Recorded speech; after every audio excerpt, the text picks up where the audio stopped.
பெண் புத்தி பின் புத்தியாம். இந்த ஒற்றை வரியை வைத்துக் கொண்டு பெண்கள் எங்கு செலுத்தினாலும் இதனை சொல்லியே பல பேர் தமது அத்தியாய பணியாக வைத்திருக்கின்றனர். பெண் புத்தி பின் புத்தி என்ற பழமொழிக்கு இவர்களாகவே ஒரு பொருளை தப்பிதம் செய்து கொண்டு பேசுவது. ஆக இதற்கு சரியான பொருள்தான் என்ன? பெண் புத்தி பின் வருவனவற்றை யோசித்து விட்டு சொல்லும் புத்தி என்பதைத்தான் பெண் புத்தி பின் புத்தி என்றார்கள். பெண்கள் இப்போதுமே எந்த ஒரு விடயமாக இருந்தாலும் அதன் பின்விளைவுகளை ஆராய்ந்தே முடிவுகள் எடுப்பார்கள். கல்வியாகட்டும், காதலாகட்டும், குடும்பமாகட்டும், தான் சார்ந்த முடிவாகட்டும், தன்னை சார்ந்தவர்கள் சம்பந்தப்பட்ட முடிவாகட்டும், எங்கு எந்த பிரச்சனை நடந்தாலும் தான் எடுக்கும் முடிவு எந்த அளவு விளைவுகளை தரும் என்பதை யோசித்துவிட்டு அதற்கு தகுந்தது போன்ற முடிவைத்தான் அவளின் புத்தி சொல்லும். ஆனால் இதனை நாம் எப்படி புரிந்து கொண்டிருக்கிறோம் என்பதை நான் சொல்ல தேவையில்லை, உங்களுக்கே தெரியும்.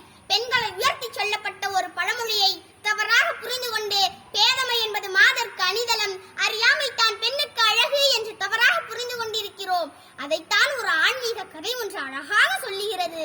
அசோகவனத்தில் சீதை இருக்கும் பொழுது அங்கிருந்த அரகிகளிடம் தப்பித்து வருவதற்கு சீதையால் முடியாமல் அல்ல.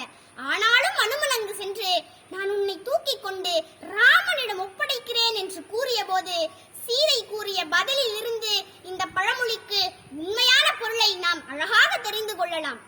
எப்படின்னு பாருங்க. எல்லை நீத்த உலகம் யாவையும் என் சொல்லினால் சுடுவேன், தூயவன் உள்ளவன் ஆற்றிற்கு மாசென்று வீசினேன் என்று அனுமனை பார்த்து சொன்னார். இந்த இடத்திலிருந்து நீ என்ன கூட்டிட்டு போகணும்னு அவசியம் இல்ல. வில்லவன் ஆற்றிற்கு, அதாவது